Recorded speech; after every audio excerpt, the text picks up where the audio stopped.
Hello, I'm Mario Toneguzzi, managing editor of Canada's podcast. Joining me today is Connie DeSousa and John Jackson, who are both chefs in Calgary. Thanks for joining us. Thanks for having us. Thank you. We're very excited to be here.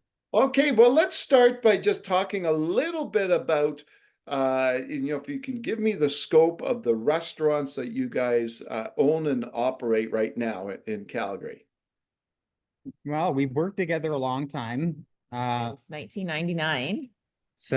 And we were in the United States for quite some time, over 10 years, working in New York, San Francisco. And we decided to move back home and to open up our own restaurant and to grow our business and our families. In 2010, we opened our flagship Charcut Roast House, which is downtown, inside Hotel Le Germain. Yeah. And then 5 years following that, we opened up Char Bar in the Simmons building in the East Village. And Char Bar is our inspired by the wood-fired grilling traditions of Argentina. And in that space, we actually share that building with two other local businesses, Phil and Sebastian and Sidewalk Citizen. We also in that space have two other businesses that we operate. Alley Burger is a walk-up takeout window, and Connie and John Pizza. And that was the first location for Connie and John's Pizza. Across the street from that, inside the Alt Hotel, is our diner called Chick's Egg Shop. And then we just announced that we're opening our second Charcut location in the University District, which will also be home to our third pizza location, Connie and John's Pizza, as well. Okay, tell me the story. Like, how did you guys meet? oh, that was a long time ago. Very long time ago. This is a great story. So I was much younger than I am now. She was 9 years old. Yeah. I wasn't that young, but much younger. I had just graduated culinary school, and John was the chef at the Owl's Nest restaurant. Do you remember the Owl's Nest? Yeah. It was in the West Hotel, at the time Calgary's premier fine dining restaurant, where all of our dishes were finished tableside, and it was actually where the Caesar cocktail was invented as well. Yeah. But John hired right out of culinary school, and I was his apprentice, and he very quickly became my chef mentor and mentored me for the first half of my culinary career. And then Connie ended up competing a lot. She was in she competed in South Africa, and then she went to the world's culinary competition in for Germany. And I moved to New York, and when I was in New York for about 5 years, and then on my way, I was going to be moving to San Francisco to open up the new St. Regis Hotel, and Connie was in Germany at the time living, and we reconnected. And she ended up moving to San Francisco to be the chef de cuisine at the restaurant and hotel I opened in San Francisco. Okay, I want to both of you to talk a little bit about this, but maybe Connie, you start. But how did you get involved in cooking? Oh, well, this is also a great story, and it's a great story because John and I's stories are so different. But we kind of both ended up doing the same thing in our careers. And growing up, both of my parents were amazing cooks. My mother was Irish Canadian.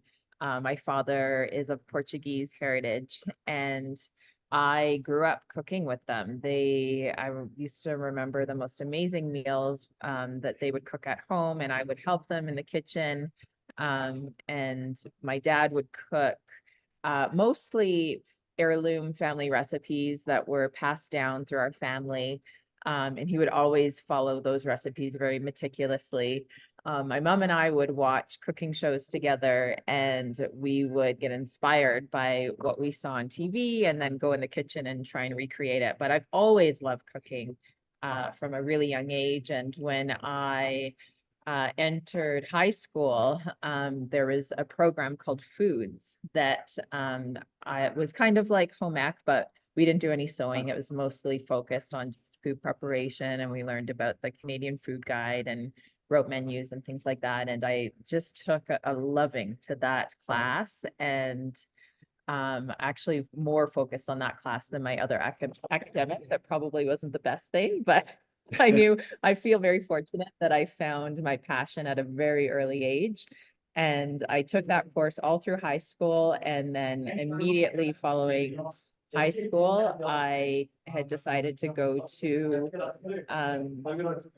sorry, we just have a little background here, but immediately following high school, I decided to go to SAIT, our local culinary school. And at the time, it was only a 1-year program. But I graduated that program on the dean's list, and shortly thereafter met John. And for me, Yeah. cooking was more out of necessity. I had a single parent, my mom, who was raising 3 children, going to university at the time, and she even joined the reserves to help put her through school. So we had to contribute as very young children, and the way that I found where I could contribute to the family was cooking. So I started cooking very early. Huh. And I fell in love with it. I mean, at that early age, I found myself experimenting a lot, and we had a big garden. Definitely, food security is an important thing for me because we lived very frugal, and I think that that early age, remembering how I had that creative freedom and the ability to contribute, carried on into me wanting to make a career of it. Oh. So yeah, I didn't do that well in school. I ended up getting kicked out of high school, and I started cooking in kitchens. And yeah, I really enjoyed the energy of the kitchen. It felt kind of like a pirate ship, and it was like an adventure. And I ended up finishing my school, but I continued working in kitchens, and worked my way from 14 years old in Saskatchewan, and I enrolled in SAIT in Alberta. My wife enrolled in University of Calgary, and we made the move at 18 years old each, and yeah, it's been culinary journey ever since.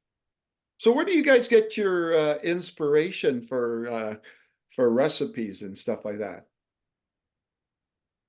Well, I'd say because I mean, we have this really interesting dynamic where there's 2 chefs.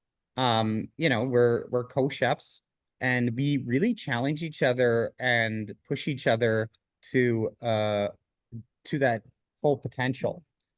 Where Connie will come up with an amazing idea for a dish, but by having the conversation with it, we can bring it to a new level. And I think having that exchange really has benefited us as chefs in our growth, but also our business, because we have really unique things that we each contribute. But we also go, the ups and downs of this industry. Sometimes it's really hard. Yeah. And we take turns. And when say Connie's down or I'm down, we build each other up. So having that partnership, I think, has been a really important piece of our formula for success. Mm-hmm. Um, just curious, what are your favorite foods to eat? You know what? We get asked this question quite often, and it really depends on the moment. Like, to craving Vietnamese noodle soup. It's beautiful outside, and I just am craving like the fresh herbaceous flavors of it. But tomorrow I might be craving braised short ribs. Like I never really know day to day. It's always different. And I could probably eat Connie and John's pizza probably 4 to 5 days a week. I love pizza. I cook my own pizza as well, but sometimes I even order it from one of our pizza shops. I mean, again, like Connie, the different we get excited about different styles of cuisine, different dishes, Yeah.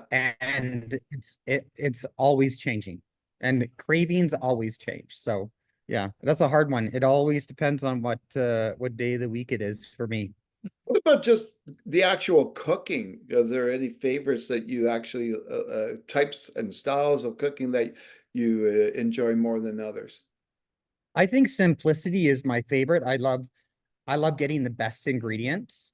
Whether it be going down to the farmer's market and picking up some gemstone grass-fed, grass-finished local Alberta beef. It's amazing. There's so little you need to do with it. So it's it it's sometimes a very complicated process to evolve simple ingredients. So you don't want to mess around with the ingredients too much to let them shine through. And I love doing that and showcasing like the quality ingredients. And we love our toys as well. John has a beautiful forno in his backyard and a giant wood-fired Parisia grill that we love cooking on. I love smoking as well. I do a lot of smoking at home of like large cuts of local meats. And yeah, we do take the time to entertain quite a bit. We both love entertaining, and whenever we're not in the restaurants, we're usually cooking for our friends and family at home as well. Mm. Yeah. What if, in this day and age, obviously it's tough to be in the food industry. It always has been, but what do you think is the keys to success involving, having a restaurant and a food industry type place? Well, you know what? What's really important to us is our mental health and our staff's mental health. And one of the ways to achieve that balance is to, at some point in the day, try and insert some form of physical activity. That's really important to both of us. We both do different things. John is huge into cycling. I just love to sweat, so I'll do anything to allow that. But we think it's really important to have that work and home life balance, not just for us, but also for our staff as well. Yeah, I mean, it took some time. It took some years to be able to get to that level. But when you incorporate fitness and concentrate on your health, both mental and physical, like for us, it became more about the quality of the time that we were putting into the business, not the quantity of hours. And that wasn't an easy one for adjustment for us.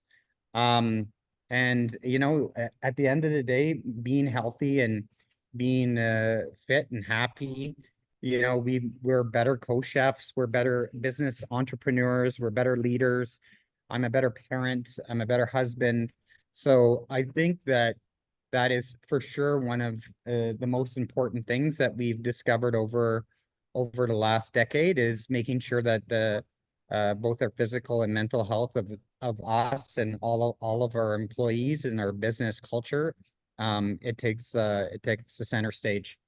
Okay, what about in terms of the business side of it? What does it take to be a successful restaurant in this day and age? Well, neither of us went to business school. So, you know what? I think it's just making good decisions, constantly looking at your checkbook. John does that for all of us. And a partnership is amazing in our business. We've got three main partners that three of the founders that run our business day to day. Me, Connie, and Carrie. And I look at other restaurateurs and I can't believe that there are some restaurateurs that do it on their own. Like it's so valuable having our partnership where we're all good at very specific things that really complement each other. And Yeah. like I said, imagine running a business without my Yeah. new partner. And I would say another important thing is never get too comfortable.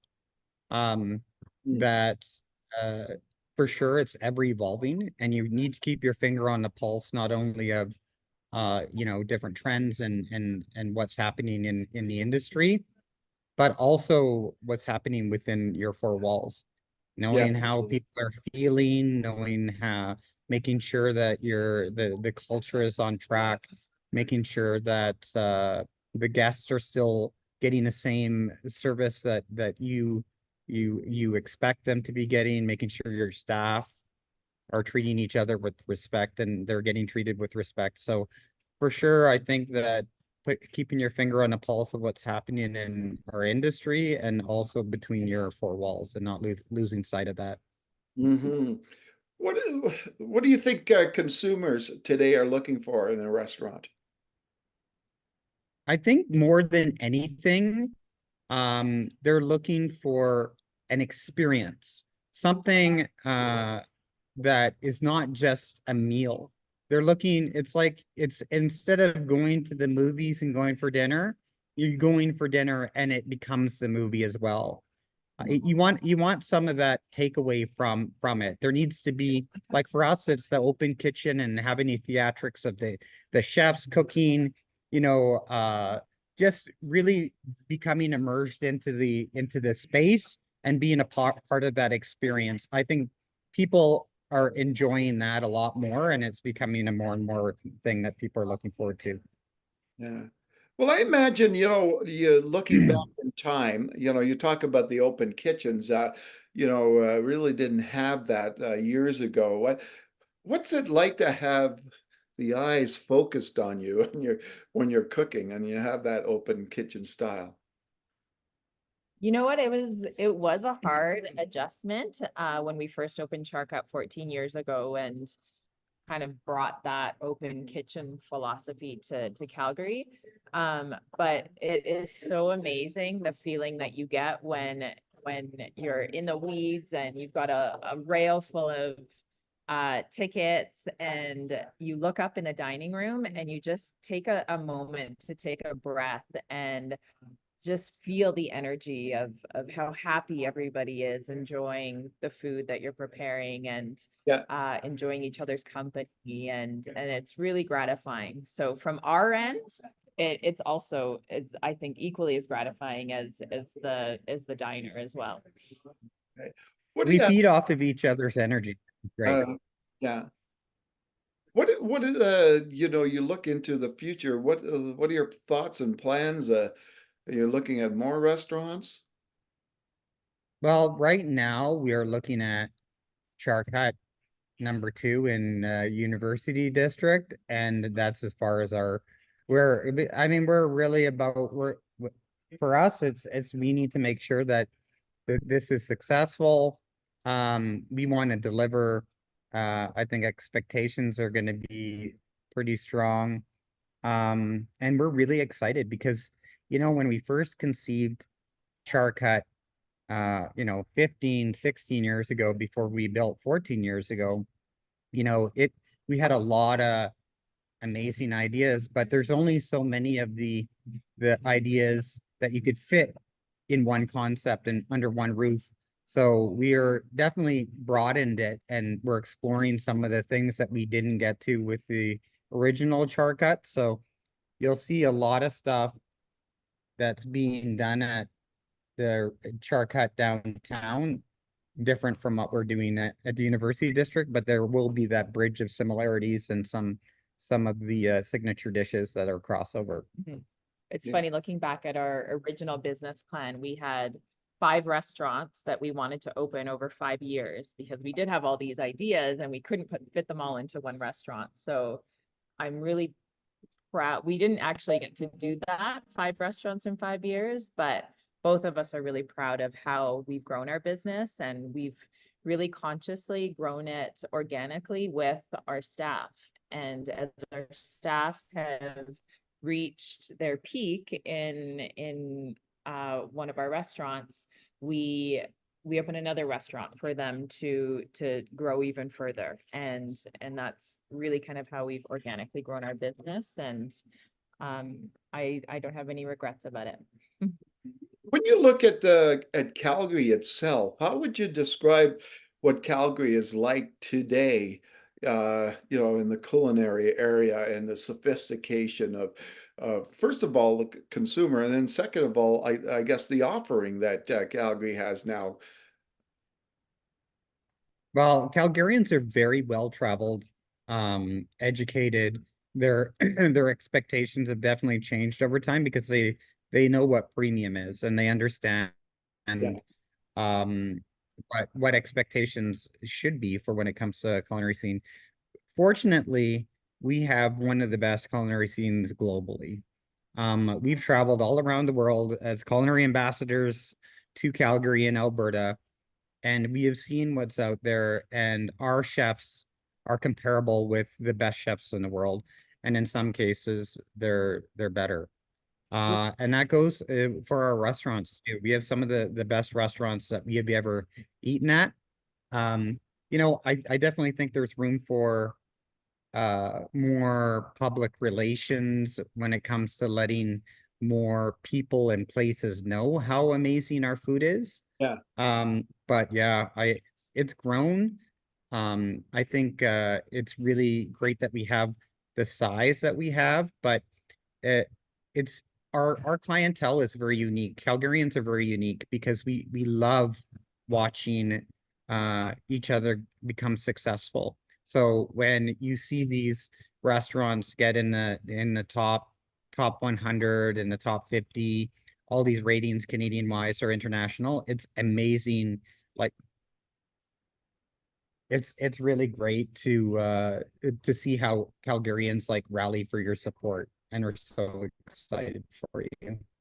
All right, wonderful. Yeah, and it was really exciting to be a part of the growth of our culinary scene in Calgary as well. 15 years ago, when we opened Charcut, coming from a city like San Francisco that had already established a really strong culinary scene, coming back to Calgary that was just in the midst of growing their culinary scene. It was really cool to collectively with other restaurants in the city to be a part of that growth, and now to have known that collectively with other restaurants in the city we help build that foundation is really gratifying as well.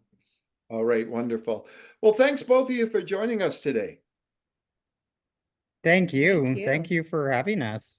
All right, wonderful. That was Connie DeSousa and John Jackson, who are two chefs in Calgary with several different restaurant brands and dining establishments. I'm Mario Toneguzzi, managing editor of Calgary's podcast. Thanks for joining us today.